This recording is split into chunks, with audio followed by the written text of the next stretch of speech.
मेरी ज्यादा इज्जत करिएगा राजनांदगांव वालों, मेरा जन्म गोरखपुर का है। अच्छा,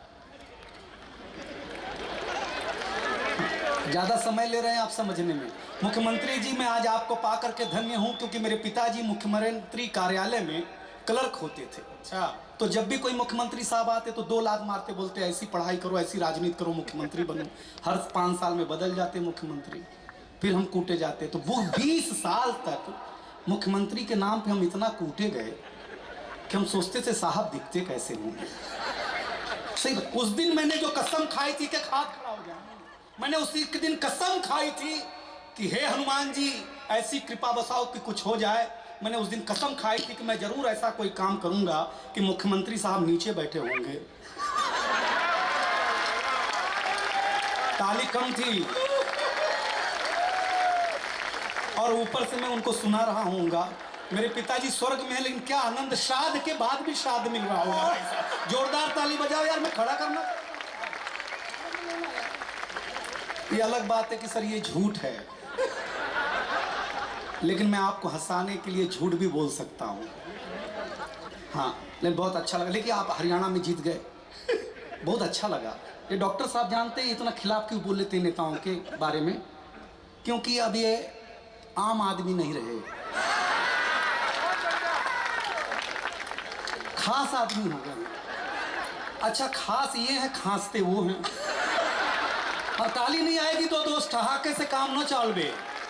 हाँ हाँ, आप मेरा चेहरा सरोज मैडम चांद से देखें, ये मुझे कविता के लिए नहीं रखते हैं। मेरा चेहरा माननीय अरविंद केजरीवाल से मिलता जुलता है। तो हर रात को मेरी बेइज्जती करने के लिए इसे मुझे प्रोग्राम में बुलाते हैं।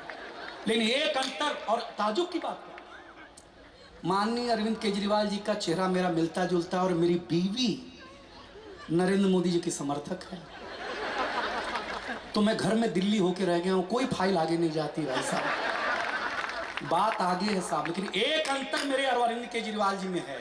वो ये है कि अरविंद केजरीवाल जी घर के बाहर झाड़ू लगाते हैं।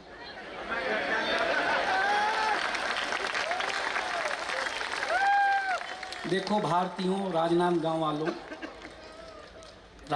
वालों, भारतीय आदमी की आदत होती है कि वो सत्यनारायण भगवान की कथा अगर 10वीं बार भी सुन रहा हो, तब भी जब तक पंडित ना कहे कि अध्याय समाप्त हुआ, तब तक वो अक्षत फूल नहीं छोड़ता, क्योंकि वो ठीक से सुन ही नहीं रहा होता।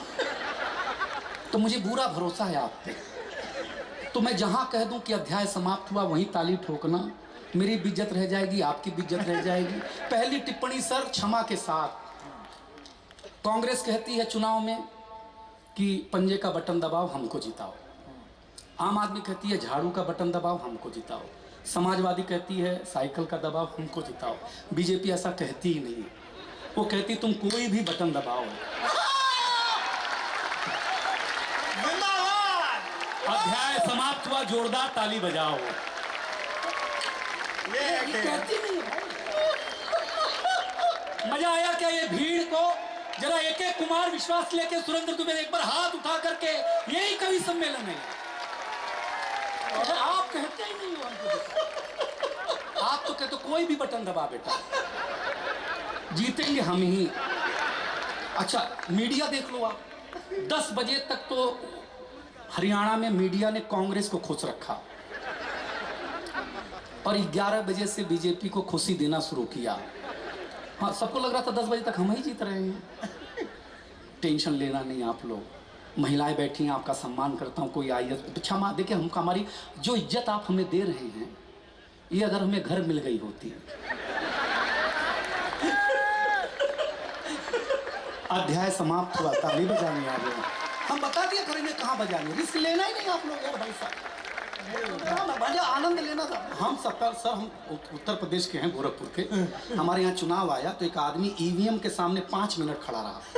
तो पोलिंग बूथ ऑफिसर ने डांटा, तुमको समझ में नहीं आता है, इतना लंबा लाइन लगा है, तुम खड़ा है इधर। बोले साहब पढ़ा लिखा है, बेरोजगार। अरे भाई वोट डालो ना। बोले वोट डाल के निकलो। बोले क्यों वेट कर रहे हो, इंतजार किस बात का? अरे बोले साहब रात को 500 रुपया और दारू की बोतल कौन दे के गया था?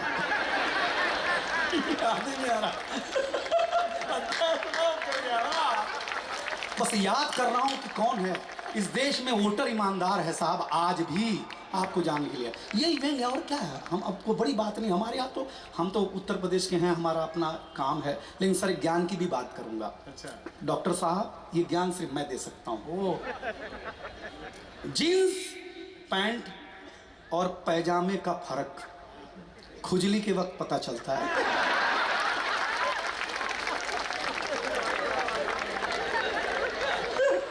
ये कोई दे सकता है, बताइए कोई दे सकता है? ये हमारे यहाँ कौन दे सकता है? लेकिन आप अभी हमारे हुए नहीं हैं, हम आपको हंसा कर मानेंगे। साहब साहब मैं बताऊं, भैया ने डॉक्टर साहब ने बहुत बड़ी बात कही कि नफरत फैल रही है, नफरत फैल रही है। बिल्ली तक अपना धर्म बता रही है। अच्छा? बिल्ली तक म्याऊं मियाँ हूं। अध्याय समाप्त हुआ। वो बिलौटा था। क्या करेंगे, लेकिन बहुत अच्छा सुन रहे हैं। लेकिन आप सचमुच मेरे हो गए हैं, क्योंकि कविता के मंच पर हूं और सच बताता हूं, इतनी भीड़ मेरे जीवन के कवि सम्मेलन के 20 साल की उम्र हो गई मेरी कवि सम्मेलन के मंच पर, मां कसम कभी नहीं देखी दोस्त। और देखी नहीं ये अलग बात है, इतनी शालीनता से कविता सुनने का सलीका भी मैंने कभी भी इतनी बड़ी भीड़ को नहीं देखा साहब। मैं सच बता, ईमानदारी की बात बताता हूं। एक बात, इतनी महिलाएं बैठी हैं, क्षमा करें मुझे, आदरणीय रमन सिंह सर, महिलाएं बिल्कुल स्वच्छता में भरोसा नहीं करती हैं। हम पुरुष लोग स्वच्छता में भरोसा करते हैं। माननीय प्रधानमंत्री जी ने स्वच्छता अभियान चलाया कि नहीं चलाया? क्योंकि हम पुरुष हैं, स्वच्छता में हमारा भरोसा है। इसका सटीक उदाहरण देता हूं। हम पुरुष लोग नाई की दुकान में जाते हैं, बाल कटाते हैं, दाढ़ी बनाते हैं, आकर तुरंत नहाते हैं, क्योंकि हम स्वच्छता में भरोसा करते हैं। आपने कभी किसी महिला को ब्यूटी पार्लर से आने के बाद अगर मुंह धोते हुए भी देखा हो? भाई साहब अध्याय समाप्त हुआ है, जोर से ताली बजाइए भाई साहब, आनंद। ये ज्ञान हम ही दे सकते हैं। और मैडम बताएं हम आपको, शादी ब्याह में ये महिलाएं इतना मेकअप करती हैं, इतना मेकअप करती हैं कि चेहरा तो ऑस्ट्रेलिया लग रहा होता है और हाथ पैर साउथ अफ्रीका जैसा ही दिख रहा होता है। अरे बैलेंस करो यार, हद हो गई आप लोगों को। लेकिन आप कविता के मंच पर हैं, जहाँ कुमार विश्वास जी हैं, पद्मश्री सुरेंद्र दुबे जी हैं। मेरा तेवर ये नहीं है, मेरा तेवर कुछ अलग है। ये कविता का रंग जब हरिवंश राय बच्चन की कलम में उतरा तो उन्होंने लिखा, रंग बरसे भीगे चुनर वाली, ये रंग आस्था की चौखट पर आया तो मीरा ने गाया, श्याम पिया मोरी रंदे चुनरिया, ऐसी रंग दे कि रंग नहीं छूटे रामा, धोबिया धोए चाहे सारी उमरिया। ये रंग फिल्मी पर्दे पर आया तो सुनील दत्त साहब ने कहा कि रंग और नूर की बारात किसे पेश करूं, ये मुरादों की हंसी रात किसे पेश करूं। ये रंग शायरी में आया तो शायर ने लिखा, इसी रंग रंग में रंग है, तुझे रंग रंग में रंग दिया, मेरा रंग आया है रंग पर, मेरा रंग चढ़ के उतर गया। रंग कविता में आया तो कवि ने कहा, इस रंग बदलती दुनिया में मैं रंग बेचता हूं। और सबसे बड़ी ताली माननीय मुख्यमंत्री जी के बगल में बैठे हुए रमन सिंह जी को तालियों के माध्यम से मेरी अंतिम बात पर शुभकामनाएं दीजिएगा। यह रंग जब 23 साल के नौजवान के सर चढ़ करके बोला तो गली गली में भगत सिंह ने गाया, मेरा रंग दे बसंती चोला मैं। ये कविता कर रही है। वाह वाह वाह वाह दिनेश वाह, बहुत अच्छे बावरा, क्या बात है। ये वाली ताली पहले बजा देते तो इतना खून खराबा नहीं करना पड़ता ना। यहाँ सांस अटक गई अपनी यार, आप हिलने को तैयार नहीं है यार। अच्छी बात है, हाँ हिला डुला करो यार आप। हम सही बता रहे, हम तो मैडम सही बता। हमारे दादाजी एक किस्सा सुनाते थे। एक बोले, एक नेताजी आए भाषण देने, भीड़ नहीं थी तो नेताजी ने कहा कि बुलाओ भीड़। तो गांव के प्रधान गया, खेत में से किसान ले आया। तो नेताजी ने किसान के पैर में मिट्टी देख के बोला कि तुम्हारे पैर में मिट्टी काहे लगा है? तो एक बूढ़ा किसान बोला, अरे साहब हम तो सीधा खेत से आ रहे हैं, ये प्रधान जी बोले कि खेत में चलिए नेताजी का भाषण सुनो, सीधा खेत में आ रहे हैं। आदरणीय मुख्यमंत्री जी जो हमारे नेता ने कहा वो हमारा ही हो सकता है। उन्होंने कहा तुम हमें वोट देकर जिताओ, तुम्हारे खेतों में टाइल्स लगवा देंगे।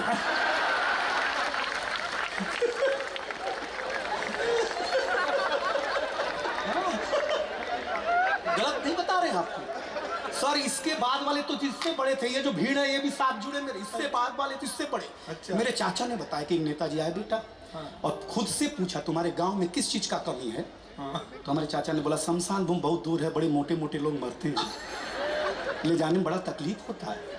नेताजी ने कहा हमको जिताओ, घर घर शमशान न बना दिया।